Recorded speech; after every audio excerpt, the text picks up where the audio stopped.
el doctor García Diego nos va a presentar la conferencia titulada Historia de las Matemáticas, un enfoque intuitivo e informal. Voy a hacer una breve reseña de su extenso currículum. El doctor García Diego es mexicano de nacimiento, cursa sus estudios de licenciatura matemática en la Universidad Nacional Autónoma de México, en la UNAM. Eh, Obtiene grado de maestro y de doctor en el Instituto para la Historia y Filosofía de la Ciencia y la Tecnología de la Universidad de Toronto, en Ontario, Canadá. Labora en el Departamento de Matemáticas de la Facultad de Ciencias de la UNAM, donde imparte cursos relacionados con estas disciplinas. Es fundador y actual editor de Mathesis. Sus libros más recientes se titulan Uno, 2, 3, Infinito y más allá. E bueno, otro libro, Infinito, Paradojas y Principios, ensayos históricos en torno a los fundamentos de de las matemáticas. Doctor García Diego,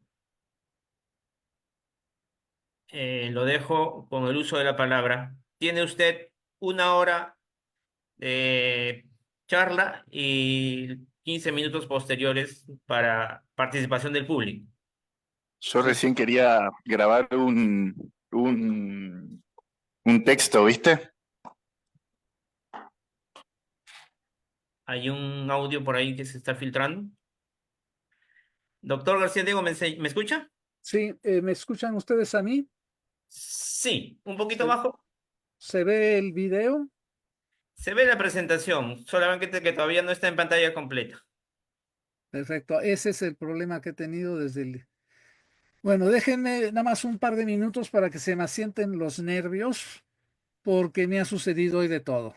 En algún momento no prendía el monitor, en otro momento no tenía yo micrófono, en otro momento, hace ratito se fue la luz.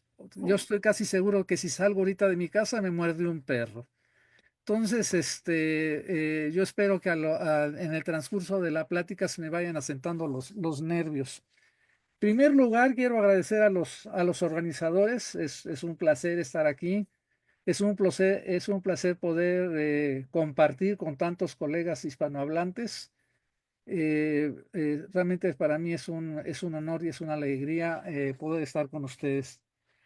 La plática de hoy proviene de un ensayo que tal vez algunos de ustedes ya leyeron en versiones anteriores. Esta plática está basada en un ensayo que está dirigido a lo que nosotros llamamos en México los profesores de nivel básico, que son los profesores de la primera enseñanza, y a los estudiantes de bachillerato. Entonces, les pido sus indulgencias si algunos de ustedes ya conoce el trabajo. Esta es una nueva versión que va a aparecer en un libro que ahorita en unos minutos les voy a comentar. Miren, quería mostrarles la siguiente transparencia y decirles únicamente que eh, no que la memoricen ni que se la aprendan, pero simple y sencillamente estas son algunas de las aseveraciones que están contenidas en la gran mayor parte de los libros de texto de historia de las matemáticas, incluso tal vez todavía en algunos de los artículos de investigación, que son técnica, lógica y cronológicamente consistentes. Se habla de cómo es que Cantor descubre la teoría de conjuntos, cómo es que se descubren las paradojas, cómo es que surgen ciertas escuelas de pensamiento y distintas axiomatizaciones para la teoría de conjuntos.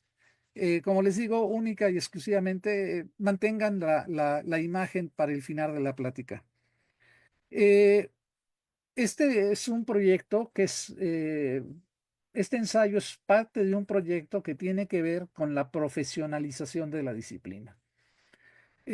Por profesionalización entendemos el proceso donde ya existen académicos los cuales son entrenados para realizar estas funciones en historia de las matemáticas y también existen centros de investigación donde se forman a estos estudiantes y también se generan revistas, asociaciones, comunidades donde ya lo que se presentan son trabajos producidos por gente que es remunerada para trabajar en historia de las matemáticas. Les señalo esto porque supuestamente la historia de las matemáticas es una disciplina muy antigua. Se dice, por ejemplo, que ya uno de los alumnos de...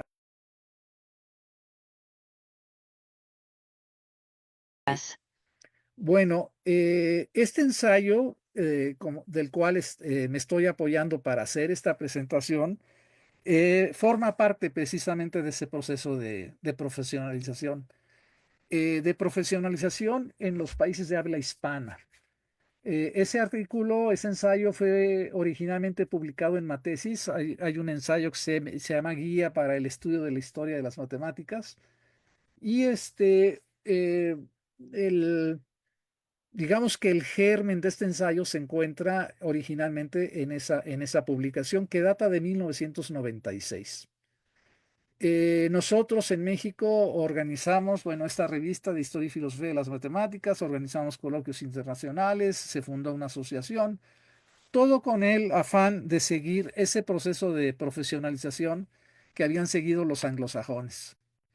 Bueno, ese germen de este ensayo sobre historia de las matemáticas, en inglés le puse simplemente un acercamiento intuitivo. Como les digo, el germen está en este ensayo. Se publicó el artículo originalmente en inglés en una revista que yo consideraba poco conocida en aquel entonces. Y después lo publiqué en español en este libro que está publicado por Plaza y Valdés en España, en Madrid, que se llama Infinito Paradojas y Principios. Y ahora ustedes van a decir, híjole, este hombre hace el refrito del refrito del refrito. Bueno, ahora estoy trabajando en un libro que se llama Matecracia, Lecturas Formativas, un nuevo enfoque. Y ese libro que les digo que está dirigido a los profesores de nivel básico y a los estudiantes de bachillerato. En este ensayo, en este libro, son aproximadamente 700 páginas, pretendo presentarles los conceptos básicos de matemáticas, aritmética, geometría y álgebra, junto con otros ensayos que tienen que ver con la formación de un individuo. Esencialmente lo que pretendemos es que aprendan a leer, a escribir y a pensar lógicamente. Pero esas tres herramientas las consideramos como una sola, están entrelazadas. Y entonces los ensayos tienen la peculiaridad de que no contienen fórmulas matemáticas, de que no contienen simbolismo matemático, no contienen definiciones. Todos están escritos en forma de ensayos, algunos incluso de forma autobiográfica, y otros están escritos en forma de diálogo. Eh, no existe una metodología que cubra toda la monografía de una misma manera. Pero de lo que se trata es de fomentar el hábito de la lectura, el hábito de la escritura. Después de cada uno de los ensayos vienen ejercicios que el estudiante tiene que realizar, pero no ejercicios de matemáticas, no ejercicios cuantitativos donde tenga que encontrar algún valor numérico en particular, sino ejercicios donde él tenga que practicar la lectura de comprensión, la investigación, la escritura y el razonamiento lógico matemático. Esta nueva versión que estoy escribiendo, que yo espero que ya esté terminada y formada en un de texto de matemáticas, están pensados para exponer lógica y formalmente una teoría, pero no para ayudar a los estudiantes a comprender el contenido de esa teoría. Y después vienen tres secciones que tratan sobre los conceptos básicos de la aritmética, de la geometría y del álgebra. Pero como les digo, no contienen simbolismo, no contienen ecuaciones, no contienen el rigor, sí lo contienen. Y este es un error muy grave que cometen los matemáticos, que creen que porque escriben en símbolos, eso automáticamente hace formal el pensamiento. Pero uno puede decir verbalmente exactamente lo que significan esos símbolos y no por eso se pierde el rigor. Bueno, esta es la portada de la nueva versión. Está profusamente ilustrada, cosa que las versiones anteriores no lo están. Contiene varios epígrafes que para mí son frases muy significativas y contiene la explicación detallada de cuál es el origen y evolución de este ensayo en particular. Bueno, así como la mayor parte de la gente, aquellos que hayan estudiado matemáticas y que hayan estado en contacto en alguna reunión social con alguien que no estudió matemáticas, siempre nos enfrentamos a la cuestión de que no tienen la más remota idea de qué son las matemáticas. Y les podría yo decir que eso sucede con casi cualquier disciplina. El matemático tampoco sabe lo que hace un filósofo, tampoco sabe lo que es un historiador y por eso los menosprecia, porque cree que lo que hacen ellos es menos importante y sobre todo menos difícil de lo que él hace. Pero eso lo piensa y lo afirma únicamente por ignorancia, no porque esté convencido, no porque conozca las disciplinas y esté él convencido de que realmente es el caso. Yo podría retar a esos matemáticos a que leyeran artículos de filosofía de las matemáticas o de historia de las matemáticas y les aseguro que en algunos casos ni siquiera los comprenderían. Pero bueno, así como la mayor parte de la gente cree que las matemáticas son la ciencia de los números, pues también la mayor parte de la gente piensa que la historia narra los eventos del pasado.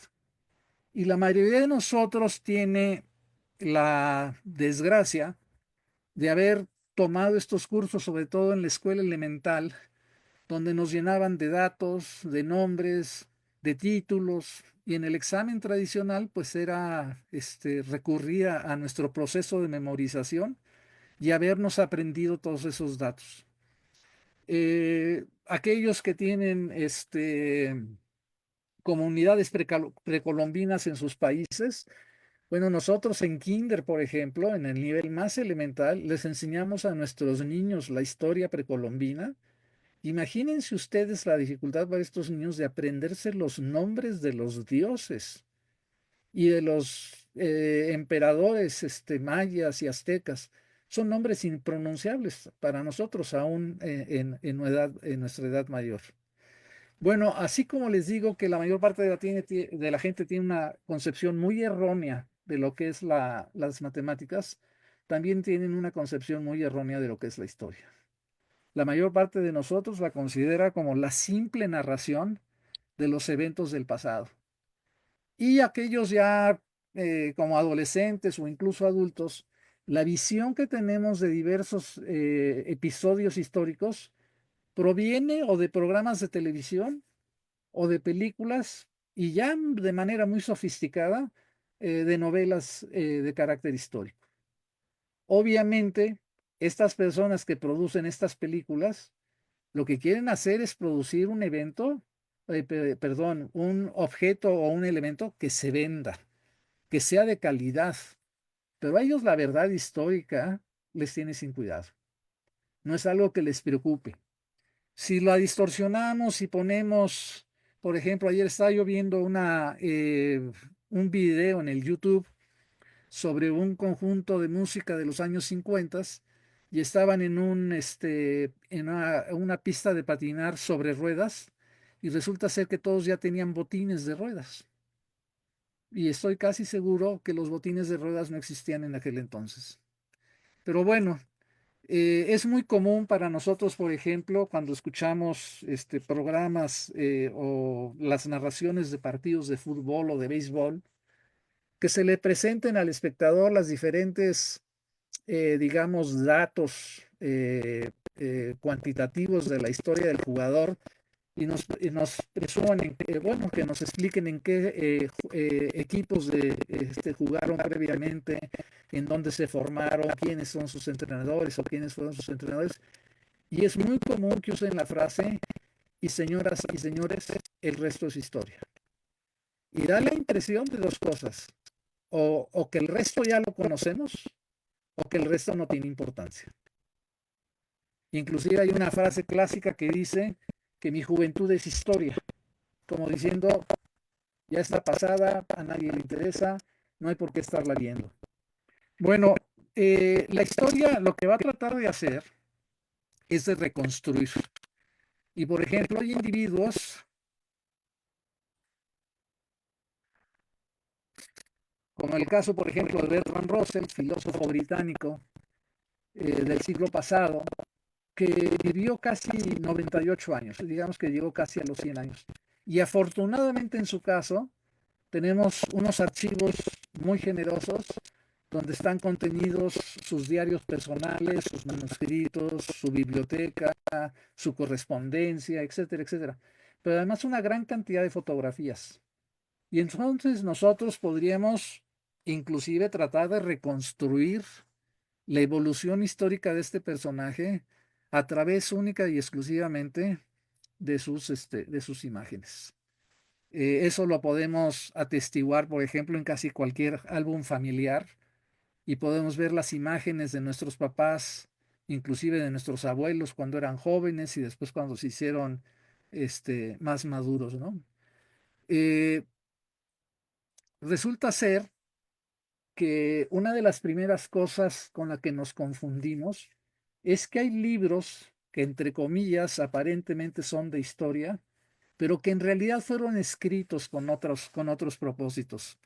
Está este libro muy famoso de Eric Tebel que se llama Los grandes matemáticos, que en la gran mayoría de las bibliotecas del mundo, inclusive norteamericanas y anglosajonas, está catalogado en las letras QA21. Eso quiere decir que es un libro de matemáticas y en particular de historia. Y Bell ha sido o fue muy criticado por historiadores profesionales por su falta de rigor, por su falta de formalidad, por, eh, por su fantasía y por el hecho de que recurría a formas de expresión que no son comunes entre los historiadores. Pero lo que la gran mayoría de los historiadores nunca tomó en cuenta es que Bell, en el primer párrafo, en el primer párrafo de su libro dice que este no es un libro de historia. Dice, ni siquiera es una parte de la historia. O sea, Bell, el propio Bell reconoce que su propósito no es escribir una historia de las matemáticas apoyándose en las biografías de los grandes matemáticos. Bell no lo dice explícitamente, pero en realidad de lo que se trataba era de un libro de divulgación de las matemáticas. Como es el caso, por ejemplo, del libro de Infeld, que trata sobre la biografía de Evaristo Galois, que está plagada de oraciones y frases que son muy difíciles de comprobar.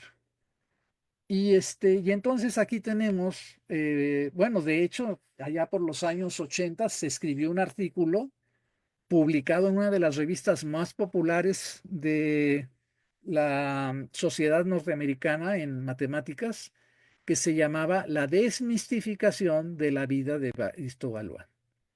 Y lo que hacía este hombre, este investigador norteamericano, era demostrar que algunas de las frases que comúnmente usamos para describir la vida de Galois, pues eran falsos. Y que la vida de Galois pues no había sido tan interesante ni tan dramática como nosotros hubiéramos podido suponer. Hay una película, y en particular es un western, que se llama El hombre que mató al Liberty Balance, con dos de los actores más famosos de aquella época, que eran John Wayne y James Stewart, en donde el director de la película, que es John Ford, trata precisamente este asunto, que cuando el mito y la leyenda es más interesante que la propia historia, aunque la historia nos esté relatando aparentemente lo que es más verídico o cercano a la verdad, la gente prefiere seguir escuchando el mito y la leyenda. Bell, por ejemplo, escribió, además de ese libro que se llama Los grandes matemáticos, escribió otro libro que se llama Historia de las matemáticas, que en realidad el título original en inglés es Development of Mathematics. Pero incluso en el prólogo del libro, él dice que no trata de hacer una reconstrucción histórica de las matemáticas, sino lo que él quiere hacer es apoyarse en la historia de las matemáticas para que sean más comprensibles las propias matemáticas.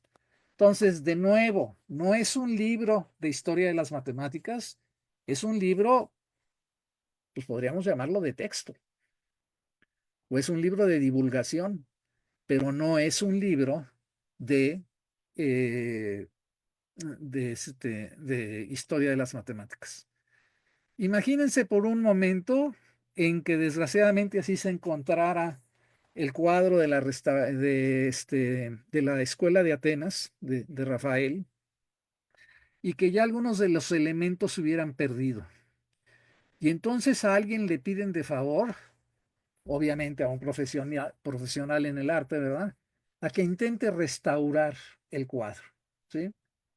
Y entonces yo les pregunto a mis estudiantes, ¿ustedes qué harían?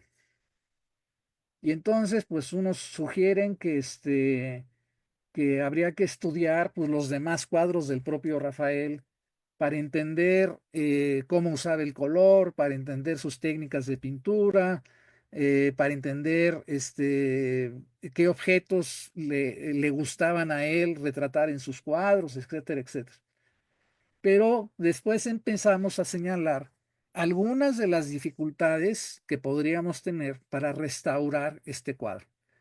Me informan un restaurador profesional que ahora ellos ya no lo hacen directo sobre el cuadro, sino que lo que ellos hacen es cubrir el área que van a restaurar con un plástico muy fino.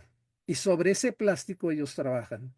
De tal manera que si al final de la restauración ellos no están satisfechos con el trabajo, simple y sencillamente levantan el plástico y el cuadro queda como estaría en su estado actual, o sea, sin restaurar. Porque nos podría suceder lo que ahora ya hemos conocido porque se ha hecho muy famoso, la restauración de este famoso Ecce Homo que se encuentra en el Santuario de Misericordia de Borja, en Zaragoza. Yo sospecho, porque no he entrevistado a la persona que hizo esta restauración, que ella pensó que estaba haciéndolo de la mejor manera posible. Pero así como ella no se percató de la destrucción que estaba haciendo del original, la mayor parte de los historiadores o de la gente que pretende hacer historia, pero que no está formada como historiador, no se percata de la distorsión que está haciendo al tratar de restaurar o de reconstruir una idea del pasado. También leí, por ejemplo, que estas personas en este santuario incluso están contentas con la restauración del fresco porque dicen que los puso en el mapa del mundo, que antes nunca nadie sabía dónde estaba el santuario y nadie nunca lo visitaba, pero que ahora se ha hecho tan famoso que la gente que lo que quiere es ver la famosa pintura. Miren, los historiadores lo que tratan de hacer es de reconstruir una imagen que ellos desconocen.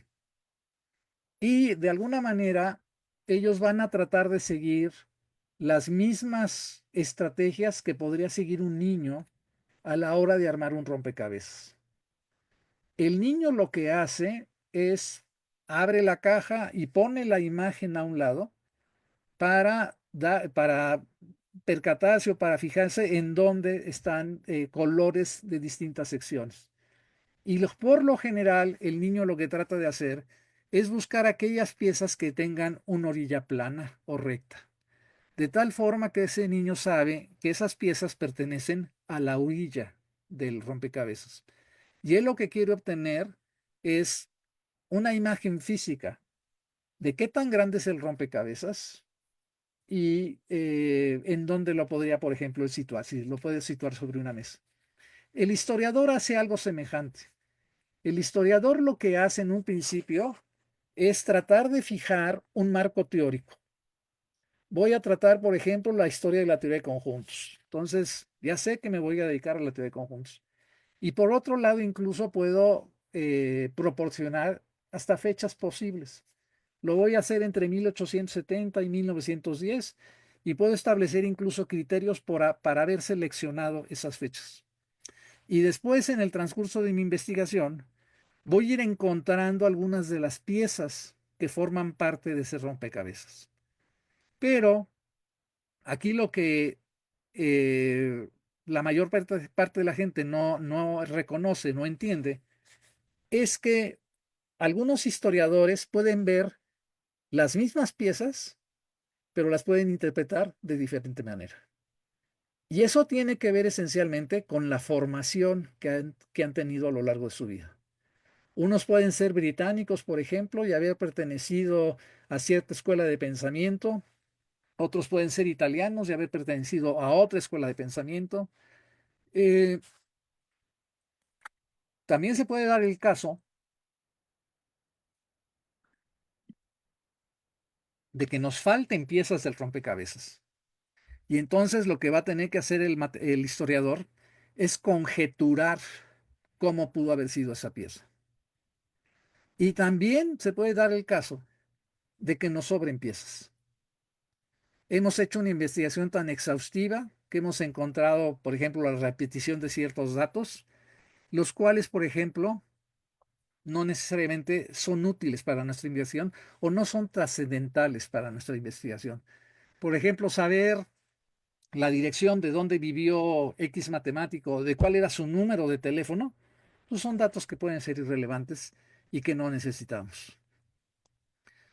Pero uno de los errores más comunes que hay entre los que pretenden hacer historia sin formación es confundir la cronología con la historia propiamente dicha. Ustedes me dirán, ay hombre, si es facilísimo identificar la cronología. En muchos libros y sobre todo en biografías muy extensas, eh, estoy pensando en biografías de 500 páginas, 600 páginas, es muy común que haya un cuadro al inicio del libro en donde se pongan las fechas y después se ponga lo que sucedió en ese año en particular. 1872 nace, 1890 ingresa a la universidad, 1903 publica tal libro y así nos vamos. Y normalmente es muy fácil identificar esa cronología porque tenemos las columnas. A veces esas columnas son multifacéticas e inclusive en este caso tenemos una, dos, tres, cuatro, cinco, seis, siete diferentes columnas que en su conjunto forman una cronología.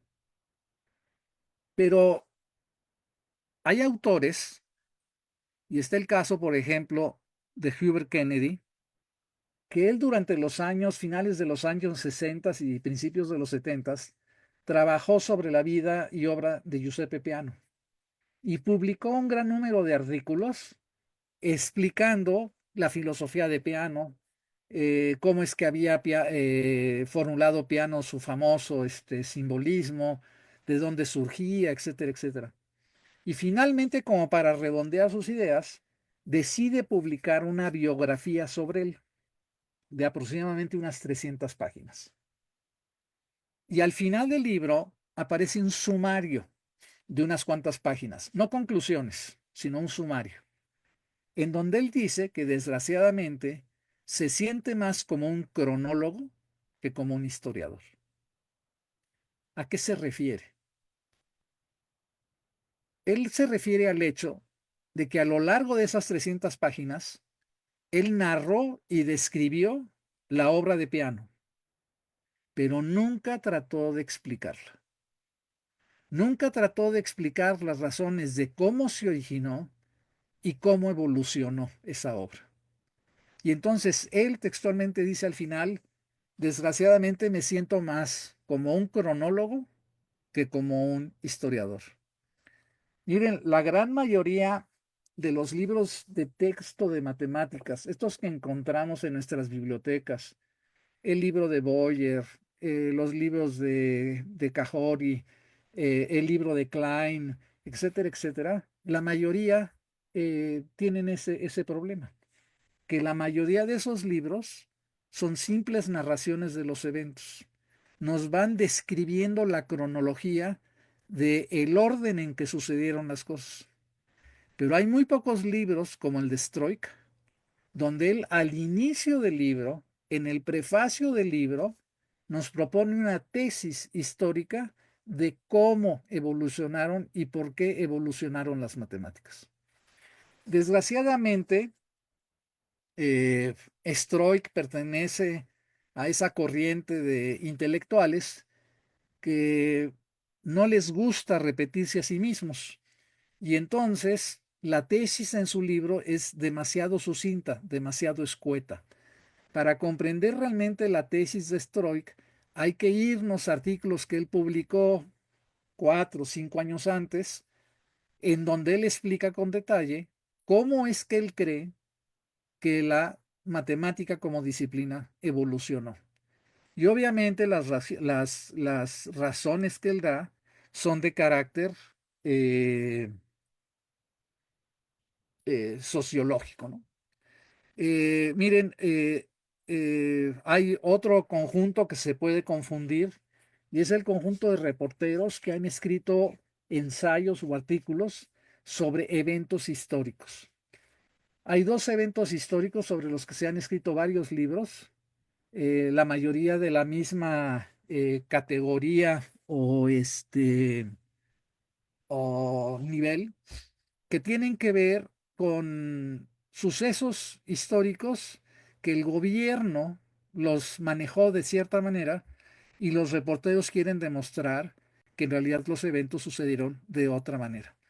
Este libro que tienen ustedes sobre su mano izquierda, que se llama Diosa, Las vidas secretas de Marilyn Monroe, es un libro que discute, fíjense ustedes, los eventos que sucedieron en la última noche de la vida de Marilyn Monroe. La última noche. Y son 350 páginas. Y la mayor parte de la noche la pasó dormida. Entonces ustedes dicen, ¿qué pudo haber escrito este hombre? Bueno, él trata de reconstruir, él trata de demostrarnos cómo fue que realmente asesinaron a Marilyn Monroe, cómo fue el proceso. Y pues a lo largo de su investigación, él comete errores que los historiadores detestan, como por ejemplo el uso de aseveraciones que no están fundamentadas, el hacer extrapolaciones que no están fundamentadas, el llegar a conclusiones que tampoco están fundamentadas. Entonces, aunque hay ciertos elementos que coinciden entre la profesión de un historiador y la de un reportero, los reporteros definitivamente no hacen historia. Bueno, hay toda clase de académicos que han tratado de escribir sobre historia de las matemáticas. Uno que es muy clásico es el tratar de justificar o de demostrar o aseverar que la gran mayoría de los descubrimientos más importantes se le debe a sus paisanos. Entonces, por ejemplo, hay libros como este de Rivnikov, en donde él trata de justificar que la gran mayoría de los grandes descubrimientos de las matemáticas de los siglos XIX y XX habían sido hechos por soviéticos con anterioridad a los matemáticos occidentales. Hay libros extraordinarios, está el de Rodríguez Consuegra, donde él demuestra, y esta es una palabra que es clave entre los historiadores actualmente, él demuestra que la filosofía de Russell de alguna manera está sustentada sobre su filosofía de las matemáticas, que desarrolló aproximadamente entre 1897 y 1903. Hay diversos libros ahora sobre historia, historiadores que les interesa discutir sobre, por ejemplo, este libro que tienen ustedes a su derecha, dice la historia social de las matemáticas del siglo XIX y pueden tratar muy diversos aspectos. Cómo es que los gobiernos trataron de fortalecer el desarrollo de las matemáticas, cómo es que los gobiernos trataron de impulsar ciertas academias, ciertas formas de pensar en matemáticas, etcétera, etcétera. Otro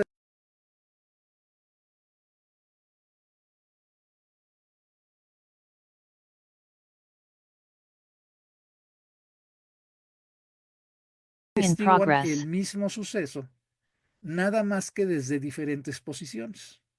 Y entonces sus relatos, pues necesariamente son diferentes. y es la manera como él atestigua ese relato. Está, por ejemplo, el estudio de caracteres que vivieron hace aproximadamente unos 400 años y que dependiendo de la formación que tiene el historiador, va a acceder a esos documentos originales y los va a analizar de una manera y otros historiadores los van a analizar de otra manera. Por ejemplo, en el caso de Coiré, la escuela francesa, por ejemplo, de aquella época, de los años 60, 50, 40, tenía una visión de tratar de explicar de manera general el pensamiento de un individuo en particular. Stillman Drake, que pertenece a una escuela anglosajona, él está más interesado en afirmar que mientras no conozcamos los detalles, no podemos hacer aseveraciones generales. Y entonces Coire presta mucha atención a los aspectos de detalle de la obra de Galileo. Después va a venir un historiador que de hecho ya lo hizo, y él va a hacer sus propias conjeturas analizando el trabajo de Coiré y después analizando el trabajo de Drake. Y probablemente llegue a otras conclusiones. Y no va a faltar que en unos 30 o 40 años aparezca otro historiador y ahora, apoyándose tanto en los trabajos de Coiré como de Drake, como de este otro historiador más joven, haga su propia versión. Esto, por ejemplo, en relación con las matemáticas, es que las matemáticas nosotros argumentamos que una vez demostrado un teorema bajo ciertos principios lógicos, el teorema está demostrado y nosotros podemos aseverar la verdad o la falsedad de dicha aseveración. En historia no sucede eso. En historia siempre tenemos verdades plausibles, pero es muy probable que en 30, 40 o 50 años aparezca un nuevo historiador que tenga mejores recursos de los que tuvimos nosotros, que hayan aparecido fuentes que desconocíamos nosotros y él pueda hacer una nueva interpretación de lo que había sucedido. Eh, Miren, la historia analiza, y esto es lo que es fundamental, no narra y no describe, analiza los eventos del pasado, trata de escudriñarlos, trata de explicarnos sus orígenes y trata de explicarnos su desarrollo y consecuencias. Kenneth O'May, que es reconocido como el fundador de este movimiento de profesionalización de las matemáticas, nos dice que la historia surge cuando se selecciona, organiza, relaciona y explica la cronología, su nueva argumentación. Bueno, en los últimos 40 años ha existido este proceso de profesionalización de la historia como disciplina en las matemáticas y han surgido un sinnúmero de historiadores ya formados profesionalmente como historiadores, que publican en revistas de investigaciones en historia de las matemáticas, que atienden congresos especializados en historia de las matemáticas y que han demostrado que esta lista de afirmaciones que les presenté yo al inicio de la plática, todas son falsas. Sonaba que todo era técnicamente consistente, que cronológicamente era consistente, pero todo es falso. Y entonces, lo que deben de comprender nuestros estudiantes es que la historia les explica cómo y por qué evolucionan los conceptos matemáticos. Y esto es fundamental para poder incluso generar nuevo conocimiento. Miren, les voy a presentar dos casos muy recientes. Este es un artículo que publicó Gregory Moore en 1978. Este es uno de los ensayos que realmente motivó este proceso de profesionalización. La gente que lo leyó se percató de qué es lo que estaba haciendo este nuevo historiador. Y el abstract del artículo nos dice, ¿qué fue lo que dio surgimiento a la axiomatización de Zermelo de la teoría de conjuntos en 1908? Dice, de acuerdo a la interpretación usual o común, Zermelo fue motivado por las paradojas de la teoría de conjuntos. Eso es lo que aparece en casi todos los libros de texto de historia de las matemáticas. Y después dice él, este ensayo argumenta. Y esa es la palabra que es fundamental. No únicamente afirmo, no únicamente asevero, no. Argumento. Voy a discutir que este fue el caso. Dice, este artículo argumenta que Zermelo fue motivado primordialmente no por las paradojas, sino por la controversia que rodeó a la publicación de la demostración, de su demostración, bla, bla, bla. Si ustedes leen el artículo, ustedes en 5 renglones podrían hacer esa afirmación. Pero lo que él tiene que hacer es demostrar que la nueva argumentación histórica es la correcta. Y entonces en aproximadamente 25 páginas, él tiene que argumentar que no fue ese el caso, como tradicionalmente se dice.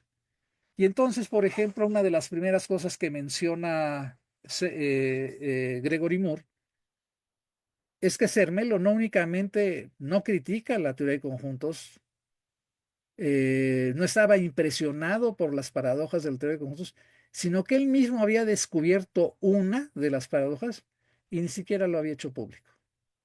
Él pensaba, al igual que su maestro Hilbert, que era un evento natural cuando ustedes están desarrollando una nueva teoría matemática.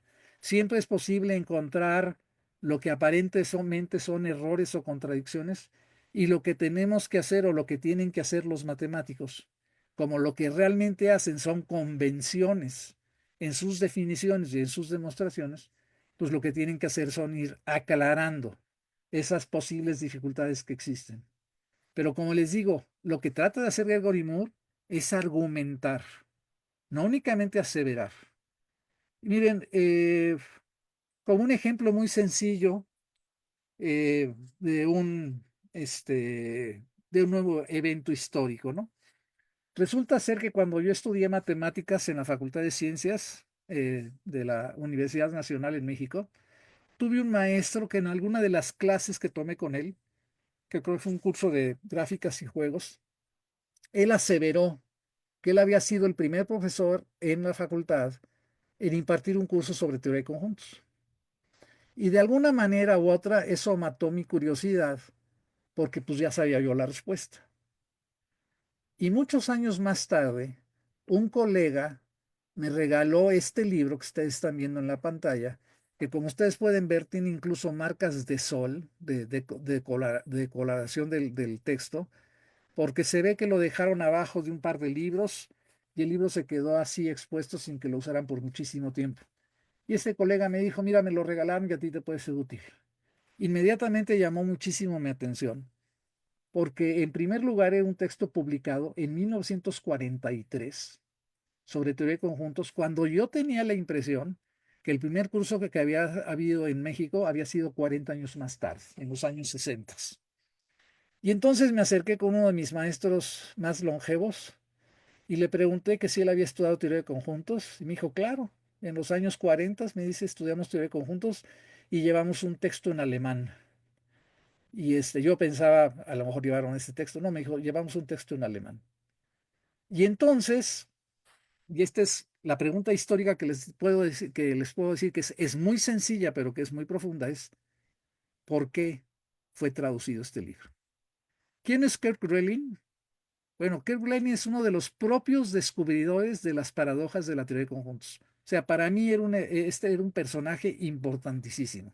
Él había descubierto una de las paradojas en 1908. Y resulta ser que este personaje aquí que dice versión española de Francisco Larroyo es un filósofo mexicano que yo no conocí, pero que sí conocía yo su trayectoria. Y él había sido maestro en la Facultad de Filosofía y Letras. Y y su libro no creo que todavía se encuentre, pero más de 40 de sus obras todavía las vende una editorial en México que se llama Porrúa. Y entonces la pregunta que me surgió inmediatamente es, ¿por qué eligió traducir Larroyo este libro de Kerguelen? Si Larroyo, eh, bueno, Larroyo fue formado, su doctorado lo obtuvo en Alemania en filosofía, y entonces pues, era obvio que hablaba alemán, pero él pudo haber seleccionado algún texto sobre teoría de conjuntos previo a 1943 y había más de 27 posibles opciones. Entonces se vuelve relevante la pregunta de por qué escoge este libro de Kerguelen. Y entonces uno se pone a investigar los antecedentes filosóficos de ambos y resulta ser que de alguna manera u otra los dos habían sido formados bajo la filosofía positivista. Y de ahí la razón por la cual, claro, para llegar a esto, uno pasa por la formación de ambos. Kerguelen es uno de los fundadores del famoso Círculo de Viena. Y Francisco Larroyo, como les digo, él fue educado como un neocantiano en Alemania. Pero a final de cuentas, los dos habían sido formados originalmente bajo la filosofía positivista de Comte. Y entonces, aquí es donde se hace relevante el por qué nos preocupamos o nos interesa hacer historia. Porque la historia reconstruye el pasado. La historia nos explica el cómo y el por qué evolucionaron y se originaron los conceptos matemáticos. Entonces, se vuelve literalmente en una obligación, no que todos nuestros estudiantes de matemáticas conozcan la historia completa de la disciplina, pero sí que conozcan el hecho de cómo es que trabaja la metodología histórica. De tal forma de que si ellos se especializan en cualquier rama de las matemáticas, va a llegar el momento en que se pregunten a quién se le ocurrió esta idea, cómo se demostró este teorema. Y lo más fácil es cometer el error de tratarlo de hacerlo cronológicamente en reversa, ¿sí? Cuando lo que hay que hacer es irnos a las fuentes originales y tratar de encontrar las razones y el porqué de cómo sucedieron las cosas. Entonces, la historia se convierte, y miren, hace en las pláticas de la mañana, una de nuestras colegas mencionaba el bajo nivel académico que existe en matemáticas en su país. Yo creo que ese es un mal congénito. Se sorprendieron de Francia. A mí no me sorprende de Francia ni de Estados Unidos, porque ya en los exámenes PISA sus resultados habían sido, digamos que no muy elocuentes. Entonces yo ya sabía que estaban ellos pisando flojo en cuanto a su formación matemática. Pero lo que sí podemos hacer es prestar atención. Y miren, en esto es una cuestión en la que estoy un poco yo eh, digamos, en diferencia con la disciplina de la matemática educativa, en que ellos están tratando de entender y de resolver las consecuencias del problema. El historiador se interesa por conocer los orígenes y las causas del problema. Si nosotros podemos atacar los orígenes y las causas, va a ser más fácil que ataquemos el problema de raíz y en su base lo podamos resolver. Por eso es que yo estoy tratando de escribir este libro que tiene que ver con la formación de los maestros del nivel básico y con los estudiantes de bachillerato. Porque si a ellos, a ese nivel, podemos nosotros mostrarles eh, la comprensión de los conceptos básicos, teorema de Pitágoras, números naturales, bases numéricas, álgebra elemental, etcétera, para ellos va a ser muchísimo más fácil comprenderlo. Van a entender las razones del por qué surgieron esos conceptos, van a entender su evolución, se van a dar cuenta, y esto es un principio fundamental, que la matemática hace un esfuerzo por simplificar sus resultados. A diferencia de como piensa la mayoría de la gente que cree que la matemática se engolosina de hacernos padecer y sufrir, cuando es precisamente lo contrario. Entonces, lo que yo estoy tratando de hacer al escribir este libro es utilizar la metodología histórica porque en alguna ocasión tuve la crítica de un profesor de nivel elemental y me decía, ay maestro, si ya las matemáticas son complicadas y usted quiere introducir la historia para explicar las matemáticas, ahora los estudiantes además van a tener que aprenderse datos y fechas y títulos. Nada de eso. No estoy hablando de la cronología, estoy hablando de la metodología. Tratar de encontrar los orígenes y las causas de las cosas, para de esa manera encontrar los orígenes y las causas de dónde fue que cometimos el error y cómo es que hemos estado enseñando mal algo, porque este mal es universal. El problema no es únicamente de Latinoamérica, el problema lo mismo es en Canadá, en Estados Unidos, en Francia. Y las respuestas que han dado los países, por ejemplo, los que se llaman los tigres asiáticos, no necesariamente son soluciones que quisiéramos imitar. Entonces, es fundamental no utilizar la cronología, pero utilizar la historia para poder mejorar la enseñanza de las matemáticas. Muchas gracias. Bien, agradecemos y felicitamos la muy excelente e ilustrativa ponencia del doctor Alejandro García Diego. Y lo último que he dicho sintetiza todo, ¿no? Y muy de acuerdo con la afirmación que dice, no, no se trata de enmendar los errores, o sea, las causas, sino ir al origen del problema, ¿no? En la génesis de las ideas, de la formación de las ideas, ahí está la clave. Bien, en este momento entonces pueden abrir sus micros para formular las preguntas, las inquietudes que tengan. Al Aunque tengo final una aquí hay en el una chat. pregunta, sí. Ya, formule su pregunta, profesor Díaz. No, no, la pregunta ahí en el chat. Ah, en el chat. Voy a leer Sí, la pregunta entonces. claro. Dice Eduardo Díaz, ¿en dónde se publicará el texto Matecracia y aproximadamente cuándo se publicará? Sí, muy importante, eso también tenía esa inquietud.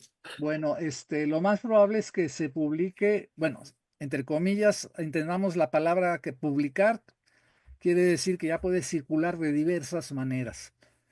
Aún no hemos decidido cómo va a circular, pero sí, el texto completo ya está terminado, ya está incluso muy avanzado el proceso de formación.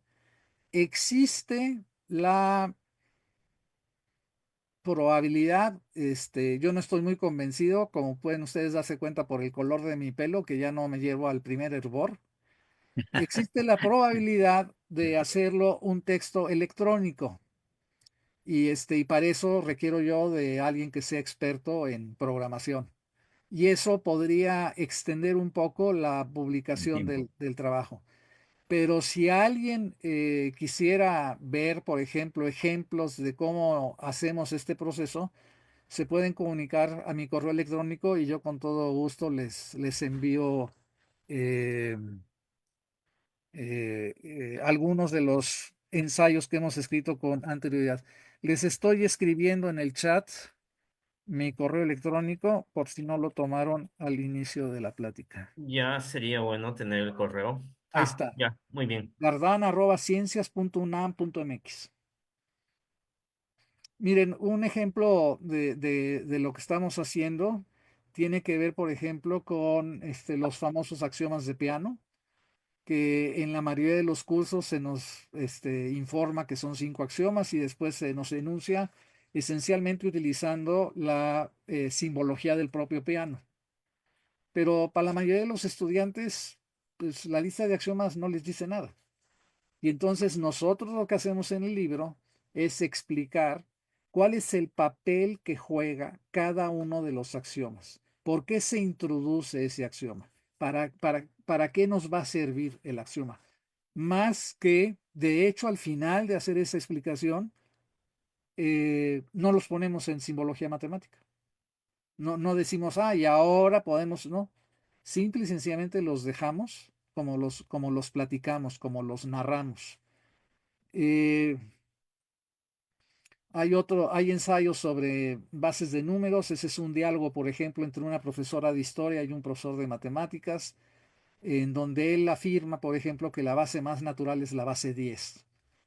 Y entonces hay una discusión entre ellos dos y esencialmente lo que trata de explicarle el maestro es en qué consiste una base numérica, por qué los matemáticos las desarrollaron, cuál es el propósito de tenerlas, para qué sirve una base numérica, y ya finalmente se le enseña cómo podemos traducir nosotros de una base a otra. Pero eh, miren, hay gente que ha entendido que el uso de la historia en la enseñanza se refiere, por ejemplo, a usar anécdotas y a usar algunas de las leyendas y algunos de los mitos que existen en la historia de las matemáticas. Y yo he notado que la mayoría de ellas son incluso contraproducentes. Porque, por ejemplo, se les puede platicar a los estudiantes de primer año de ingeniería el caso eh, por ejemplo, de Cantor, ¿no? Y decir que después de que Cantor descubrió la teoría de conjuntos, terminó en un manicomio. Y lo mismo pueden ustedes decir de Gödel, y lo mismo pueden ustedes decir de otros matemáticos. Y entonces la mayoría de los estudiantes de ingeniería van a pensar, pues prefiero no ser tan listo, porque pues voy a terminar en un manicomio, ¿no? Está el famosísimo caso de, déjenme mostrarles aquí el libro. Pues, Imaginen ustedes qué tal biblioteca que tiene el doctor. está el caso de Gauss, por ejemplo. Este famoso niño que a los 8 años es capaz de sumar los primeros 100 números naturales en cuestión de minutos. Esa anécdota se la platican a ustedes, a estudiantes de primer año de ingeniería o a estudiantes de primer año de matemáticas, y lo primero que van a pensar todos es, yo ya tengo 18 años, 20 años, y no se me ocurrió cómo resolver el problema. Entonces, esas anécdotas, a final de cuentas, se convierten en elementos contraproducentes. Son elementos que en lugar de motivar a los estudiantes a estudiar matemáticas, los van a Desmotivar. desmotivar, porque Desmotivar. ellos van a pensar que pues, yo ya soy mayor que este fulano, ¿verdad? Y no tuve la capacidad para resolver este problema. Entonces, cuando nosotros hablamos de historia, usarla como herramienta para explicar las matemáticas, nos estamos refiriendo a la metodología, a cómo es que proceden los historiadores para hacer investigación. Y ese método lo introducimos para matemáticas. Miren, algo que mis colegas matemáticos detestan que yo diga o que yo afirme es el hecho de que yéndonos a los orígenes y las causas de por qué algunas cosas están tan mal. Este mal, como les digo yo, es universal. Lo mismo sucede en China, lo mismo sucede en la India, lo mismo sucede en México, y etcétera, etcétera. Y entonces tiene que haber necesariamente un elemento común que hemos nosotros usado en la enseñanza en todas estas culturas diferentes. Y ese elemento común son los elementos de Euclides. Y entonces yo hablo y describo en uno de los ensayos las, eh, las razones negativas o las causas negativas de haber hecho este estudio. Los elementos de Euclides los utilizamos esencialmente para enseñar geometría plana. Lo hacemos desde tercer año de primaria hasta tercer año de secundaria. Y en el tercer año de secundaria en México inclusive se utiliza un texto muy parecido a los elementos de Euclides. Bueno, si tenemos esta enfermedad que es común a nivel universal, busquemos un elemento que ha actuado como una especie de virus, ¿verdad? Y ha enfermado a todas estas distintas culturas. Los elementos de Euclides está demostrado muy recientemente que no es un texto para jóvenes inexpertos. Euclides lo escribió pensando en un público de adultos, de filósofos, los cuales entenderían su texto más fácilmente. Un niño no entiende que es un axioma, que es un postulado, que es una noción común. Y después las demostraciones, por más sencillas que sean, pues recurren a un pensamiento lógico muy estricto. Entonces, estudiando los orígenes y las causas de los errores, podemos evitarlos y podemos enseñar mejores matemáticas. Doctor, muy buenas tardes para Sí, acá en Perú. Todavía estamos en una tercer casi ya para la noche. ujú, Realmente es creo que en este tercer coloquio se están consagrando muy buenas ponencias, la verdad, muy buenas comunicaciones de lo que realmente significa la historia de la matemática, y su ponencia eh, sí nos aclara muchos aspectos, ¿no? Por aquellos que de pronto hemos podido leer algo de lectura en cuanto a la historia de la matemática, es muy cierto. En estos últimos tiempos están apareciendo de pronto verdades que están ya colocadas en libros de muchos años atrás, y que de pronto no tenemos la costumbre de ir a fuentes que nos apoyen a resolver estos problemas. Pero mi preocupación, doctor, es que tiene usted toda la razón, pero el tema es que ahora los jóvenes, sobre todo los que estamos o los que están en edad universitaria, son pocos afines a la lectura. No les gusta leer. déjame hacerte ahí un comentario. Mi ensayo lo hemos tratado en diferentes escuelas preuniversitarias. En México les llamamos preparatorias. Y hay una escuela que cubre el mismo nivel que se llama CCH, Colegio de Ciencias y Humanidades. Y alumnos míos, que ya son maestros en esas escuelas, han llevado estos textos a que sus alumnos los lean. Y fíjate los resultados. Después de leer uno de los ensayos, es que este que te digo de bases numéricas, las preguntas eran muy sencillas, nada sofisticado que tuviera que estar apoyado por un filósofo, por un literato, nada. Preguntas muy sencillas.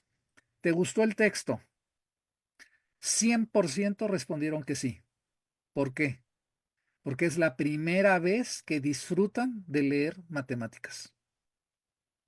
A diferencia de leer el Baldor de álgebra o leer cualquier libro de matemáticas, ¿no? Entonces, después se les pregunta, ¿entendiste el texto? 95% respondieron que sí. Y tercera pregunta, ¿qué fue lo que no entendiste? El 5% todos dijeron lo mismo, que tenía que ver con la conversión de base 10 a base 2.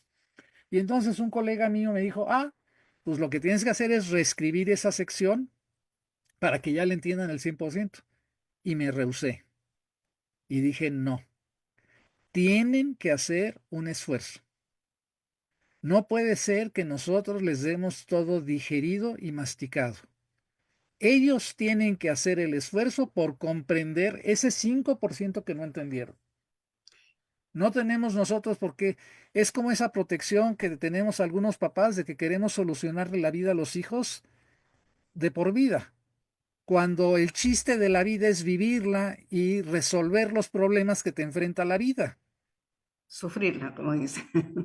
Pues no sufrirla, pero si tú puedes planear tu vida con metas a corto, mediano y largo plazo y las vas cumpliendo, sientes una gran satisfacción cuando lo haces. Ok, sí, de acuerdo, doctor.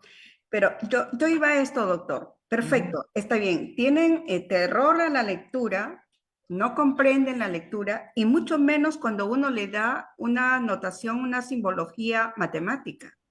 Eso no está en el libro. Ya, El libro le claro, evita. asumo lo que usted dice, ¿no? Entonces, mire, sería muy bueno tener este acceso a lo que usted nos está mencionando, porque de acuerdo a las lecturas, los antiguos, no es que antiguos, doctor, los filósofos, los matemáticos que han hecho historia en la humanidad, generalmente dirigían sus cartas narrativas, ¿no? Escritas en forma narrativa, con poco formulismo y mayor texto. Donde, como decía el doctor Steven, donde tal vez hemos perdido esa naturaleza de la matemática es con el formalismo que ya hemos traído como consecuencia de de las escuelas matemáticas, los enfoques y filosofías matemáticos que nos han dado lugar a este formalismo, que si el alumno no entiende el texto, mucho menos va a poder entender todo este formalismo de simbologías propias que tiene la matemática. Déjame tocar ahí el punto porque me quedan 3 minutos. Mira, se dice que el nacimiento de la nueva matemática educativa tiene su origen en una reunión que hubo en Francia en el año del 59 aproximadamente, cuando se reúnen algunos de los más grandes matemáticos franceses para discutir la enseñanza de las matemáticas. Ujú. Pero fíjate tú nada más la soberbia de este grupo, Bourbaki. Bourbaki. Bueno, uno de ellos entra a la reunión y afirma abajo Euclides. Uno pensaría que está haciendo esa afirmación porque el texto es demasiado elevado para los estudiantes novicios. No, él está afirmando abajo Euclides porque no le parece lo suficientemente formal y rigorista. Entonces tú nada más ve con qué mentalidad entran a esa reunión, ¿sí? De que se sienten los dioses de la matemática, ¿sí? Nosotros somos los inteligentes que podemos desarrollarla. Y eso que esos textos de matemáticas que circulan donde tratan de ayudar al estudiante están equivocados. Y ese, fíjate tú nada más, ese es el germen de todo este grupo que después va a publicar libros sobre materiales básicos de matemáticas elevadas o Claro. superiores, Ujú. cuando tienen precisamente la perspectiva equivocada. Tú señálame un matemático que no se sienta inteligente. De verdad, hay mucha, sí, Soberbia, mucha soberbia, por no mucha decir, doctor. soberbia. Sí, todos somos engreídos de pronto, pero sin serlo, Mira, realmente, aunque no lo verdaderamente. seas, si en una reunión social, ahí con tu familia, tus amigos, alguien menciona que eres matemática o que te dedicas, ay, qué inteligente, y te lo crees. Por dentro te regocijas y lo crees. El ego, doctor, El ego, el el ego. ego, que nos hace mucho daño y nos hace menos humildes, Y el ¿no? daño, lo peor es que el daño se lo hacemos nosotros a nuestra juventud. Doctor, ¿me permite? Sí, Cuando usted estaba enunciando sobre sus libros que tiene el 100%, libros o guías, el 100% de aceptación y había un porcentaje que no eran aceptados, eh, ¿a qué contenido matemático a usted abordó? Y la conclusión, ¿no? Que usted está dando a entender de que hay un 5% que debe esforzarse, a porque lo ver, que fácil viene, fácil se va, ¿no? claro. Y lo que Y una fácil, cosa, y una cosa todavía más importante, lo que entiendes, lo que comprendes, nunca lo olvidas. Lo que memorizas, eventualmente lo olvidas. Entonces, lo ajá, fundamental es comprender, correcto, entender. estamos de acuerdo. Mira, déjame, Por ahí va el comentario, ¿no? El comentario iba de que a veces cuando usted también afirma de que mientras mayor esfuerzo tiene en lograr un producto con satisfacción, eso nunca se olvida, ¿no? claro, mira, Entonces, déjame ver si encuentro una definición. y también interesados por el material, porque como dicen, nos picó la Sí, angustia de cómo llegar, porque ahí viene un dilema. déjame leerte una Lo damos definición. un grado de facilismo o un grado de dificultad? ¿Cómo es No, el mira, equilibrio? mis ensayos no tratan de hacer las cosas fáciles, mis ensayos tratan de hacer las cosas comprensibles. Mira, te voy a leer una definición. Dice, estamos hablando de lo que es una base de un sistema de numeración. Dice, es el número de unidades de cada orden que forman una unidad del orden inmediato superior. Esa definición no la entiende ni el autor. ¿Qué es lo que hacen los estudiantes? Recurren a memorizar la definición sin comprenderla. Y después el maestro se va a quedar satisfecho con el hecho de que puedan pasar de una base a otra. Con el paso del tiempo se les va a olvidar cómo lo hacían. Si el estudiante comprende que una base esencial, que la razón por la cual tenemos diferentes bases es para medir diferentes cosas y que las bases al ir subiendo de unidades superiores lo que hacen es simplificar la expresión de los números. Y entonces si ellos llegan a comprender para qué sirve una base, no se les va a olvidar. y después van a ver como un reto el poder pasar de una base a otra. ¿Por qué la mayoría de los estudiantes rechazan las matemáticas? Pues porque no entienden las definiciones, porque no entienden el simbolismo, porque siempre se les mide con ejercicios numéricos. Hay que evitar todo eso.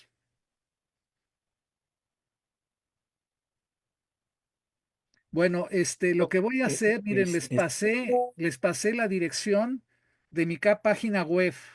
Ok. Está www Alejandro guión, no es bajo, es guión medio, garciadiego.com. Lo que voy a hacer, pero no de manera inmediata, es subir los ensayos, los capítulos en formato PDF, para que ustedes puedan bajarlos de ahí y no esperarse a que el libro esté publicado. Ah, muy agradecido. Excelente, muchas Y ya que el gracias. libro esté publicado, pues a lo mejor les interesa tener la versión Claro, tengo una versión completa con libre, los sería la índices, adecuada. etcétera, etcétera. Muchas gracias. No, a Sí, ustedes, en particular a los organizadores, que estoy impresionadísimo por el evento, ¿eh? Me ha fascinado. impresionados nosotros también, doctor, por su Por mi sapiencia parte. y por su calidad de orador y cómo nos ilustra. Hay una pregunta de René, pero me parece que está aquí en sala también. ¿Puedes mejor decirlo con micro abierto? Hola, ¿qué tal? Buenas tardes, saludos de Argentina, de Neuquén, capital, Adelante. bastante al sur. Bueno, muy clara la ponencia, muy interesante. Yo lo que quería, una consulta que se me vino en función a la ponencia es, digamos, son conocidos los desarrollos de de cómo fue una teoría, ¿no? Cómo emergió, con qué necesidad. Y eso, digamos, esa génesis de la teoría matemática, si sería correcto trasladarlo a un plano didáctico, a un proyecto de enseñanza, ¿no? Es decir, ¿qué relación hay entre cómo se gesta una teoría matemática en forma histórica, ¿no? Y si ese análisis eh, y ese orden se debería reproducir a la hora de plantear en una secuencia de enseñanza, ¿no? Esa es mi consulta. A ver, mira, No sé si se entendió. te voy a contestar de manera muy general. Nada más, voy a tratar de acordarme de lo que quería decir. Eh, lo que ha habido, mira, con este proceso de profesionalización de la disciplina, que te digo que empezó en 1974 aproximadamente, hubo un renacimiento de dos eras cronológicas de la matemática. Una fue las matemáticas griegas y otra fue las matemáticas en torno a los fundamentos de las matemáticas del siglo XIX. Ya en la actualidad, después de 40, 50 años, lo mismo ha sucedido con otras ramas de las matemáticas del siglo XIX, de la época medieval, etcétera, etcétera. Pero lo importante es que este renacimiento ha demostrado que la percepción que teníamos nosotros de la historia de las matemáticas era equivocada. Y entonces, mira, después de más de 2000 años, los matemáticos presumen enormemente lo dificultoso que fue hacer la demostración del teorema de Fermat. Fermat nos dice yo encontré una demostración, pero era muy extenso escribirla, bla, bla, bla. Y tardamos en encontrar esa demostración cerca de 350 años. Bueno, un historiador norteamericano que desgraciadamente murió muy joven, Wilbur Knorr, él argumenta que los elementos de Euclides, fíjate, después de más de 2000 años, que no comprendíamos la meta y la razón de por qué habían sido escritos, que definitivamente no era un libro de texto, que era un libro de filosofía y que estaba interesado en resolver dificultades que tenían que ver con los números inconmensurables. Ahora nos vamos a la historia de la teoría de conjuntos de finales del siglo XIX. Trabajos de Gratan Guinness, de Joel Doven, de Gregory Moore y otros han demostrado que gran parte de la historia que conocíamos es incorrecta. Pero hay cosas que son bien importantes. Mira, por ejemplo, se dice que Cantor entró en crisis y que terminó en un hospital para enfermos mentales, bla, bla. Y todo el mundo dice, pues sí, él descubre una nueva teoría que es la teoría de conjuntos y después encuentran paradojas o descubren paradojas en su teoría. Aquí hay una diferencia abismal entre encontrar una contradicción en un sistema filosófico que te puede demostrar que todo está mal o encontrar una contradicción o una paradoja en una teoría matemática donde lo único que tienes que hacer es una corrección para evitarla. Y la teoría va a seguir siendo firme. Bueno, en el caso de Cantor, contrario a lo que piensan la mayoría de la gente, cuando Cantor ve que descubren las paradojas, Cantor está contento. Cantor las ve como algo beneficioso para la teoría, porque Cantor era un hombre esencialmente religioso. Él incluso publicó un panfleto sobre teología. Y él una de las cosas que más le preocupaba es que su teoría en particular argumentara que era más poderosa que Dios. Porque cuando tú tienes un teorema que dice que dado un conjunto siempre existe otro mayor, resulta ser que dado cualquier conjunto infinito siempre existe otro mayor. Y que eso no tiene límites. Pero cuando encuentras las contradicciones, tienes límites. Y entonces Cantor dice, lo que hay que evitar son las contradicciones, hay que enmendar los errores que cometimos y seguir con la teoría. O sea, estas contradicciones lo eliminan. Entonces es muy importante entender para los estudiantes la actitud que tienen los matemáticos hacia los descubrimientos de otros, que no necesariamente porque encontraron una contradicción acabaron con mi teoría, eso es falso. Y mira, hay cosas tan simples, y desgraciadamente no lo tengo aquí a la mano, pero bueno, hay un artículo fundamental de Cantor que publicó en 1895, la segunda parte en 1897. El artículo, bueno, primero viene el título y después vienen 3 epígrafes, frases que él selecciona de trabajos que él consideraba clásicos. Una frase la toma de Roger Bacon, la otra frase la toma de Isaac Newton y la otra frase la toma de la Biblia. Pero la primera, la que toma del trabajo de Newton, dice textualmente hipótesis non fingo. Ese es el epígrafe, 3 palabras. Y bueno, como yo lo he interpretado, es que lo que te dice, lo que te está diciendo Cantor es, no hago hipótesis. Bueno, ¿qué quiere decir no hago hipótesis en un trabajo matemático? No hay necesidad de aceptar axiomas. Los axiomas son dogmas de fe que tienes que creer, aunque no los Lo puede aceptes. ver. Pero en este caso, Cantor dice, no hago hipótesis. Tú lees el ensayo de Cantor y no hay un solo axioma, porque él no quiere que dependa la certidumbre de su teoría por si crees o no crees en algo. Él lo que va a hacer es demostrarte rigurosamente todo lo que él maneja. Entonces, frases tan breves como esa, pues tienen una profundidad filosófica impresionante. Entonces, sí es bien necesario el que leamos, por ejemplo, los ensayos originales, obviamente no todos, algunos hay que ser selectivos, y discutir con los estudiantes el contenido de esos ensayos. Mira, yo me acuerdo que cuando yo antes de hacer el doctorado, yo decía, ¿cómo le hacen los que hacen un doctorado? Si lo que tú tienes que hacer es encontrar algo que sea original.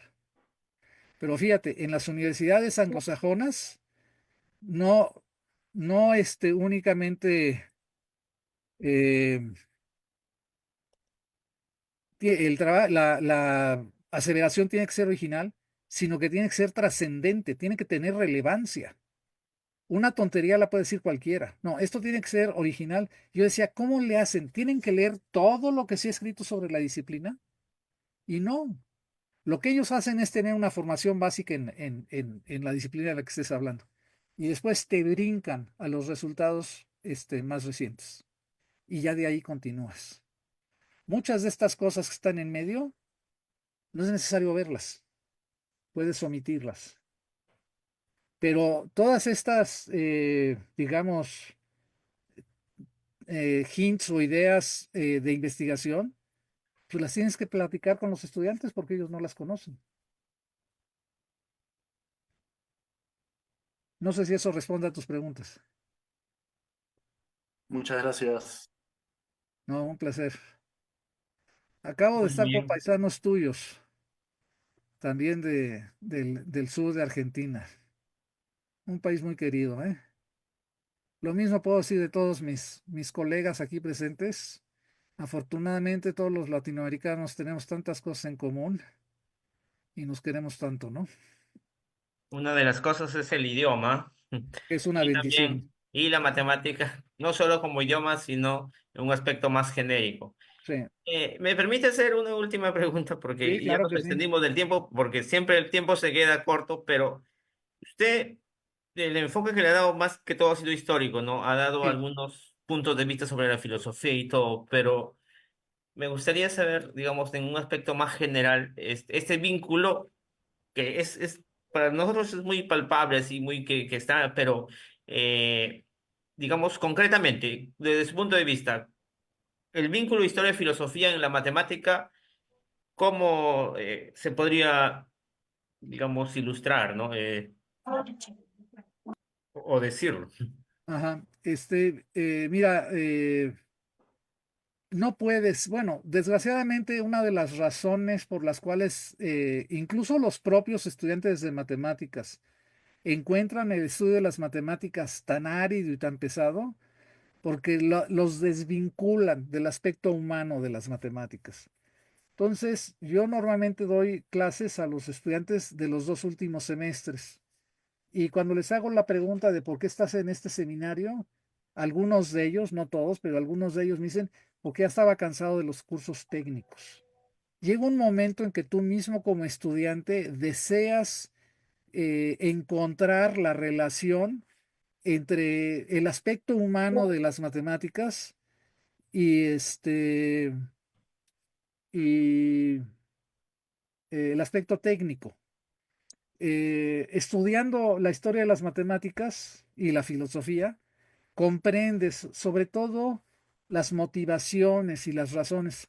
Si tú revisas revistas técnicas de matemáticas, revistas de investigación, ya casi todos los artículos tienen el mismo formato. Está el nombre del ensayo, está un resumen de lo que vas a hacer y generalmente, digamos, no quiero ser muy esquemático, pero en promedio tendrán entre 20 y 30 páginas los artículos. Pero el matemático que publica no tiene la oportunidad de expresar de dónde vienen sus intereses, por qué está siguiendo esas ideas, cómo se le ocurrió algo, etcétera, etcétera. Entonces, la mayor parte de los estudiantes, cuando leen esos trabajos para hacer sus respectivas tesis, pues nunca encuentran ese hilo que los pueda conducir y llevarlos a la luz y entender por qué son las cosas como son.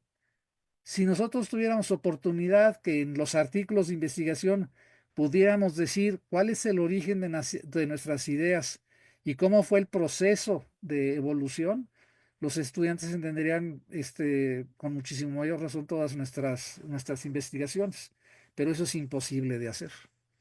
Entonces, la historia y la filosofía nos proporcionan ese factor humano que en la mayoría de las clases nunca existe. Eh, yo nunca tuve un maestro, y te estoy hablando de los 4 años de la licenciatura, por ejemplo, que me recomendara libros, que me recomendara películas, que nos hablara sobre la vida de un matemático o cómo era la profesión de un matemático. La mayoría de ellos llegaban y empezaba la exposición, axiomas, definiciones, enunciado de teorema, demostración y el maestro se sale. Y así es clase tras clase tras clase.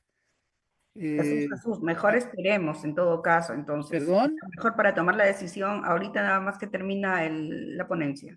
Profesora, Sí, está con el micro abierto. Ay, disculpe. pensé que me estaba hablando a mí. Sí, es muy cierto lo que dice, ¿no? Son muy áridas las clases, muy, digamos, esquemáticas, están con una camisa de fuerza que no nos da a veces para tener más ideas alrededor. Bien, no sé si hay una última pregunta. Me parece que no. Básicamente todos son Comentarios. felicitaciones. Y bueno, como lo dije hace un momento, el tiempo se nos queda corto. Uy, Eh, Quisiéramos seguir conversando, pero lamentablemente también hay otras actividades. Agradecemos al doctor Alejandro García Diego en esta jornada vespertina con la cual terminamos el día, y lo invitaremos en una próxima oportunidad. Para mí Eh, sería un Doctor, placer. ya es nuevamente un amigo de la casa. Seguiremos porque estos temas tienen para bastante discusión, Así es. para bastante reflexión. Muy bien. Entonces, los invitamos para el día de mañana. A ver, les comento, mañana 9 de la mañana iniciamos con la conferencia del doctor Juan Nápoles Valdés. A las 10:15 tenemos la conferencia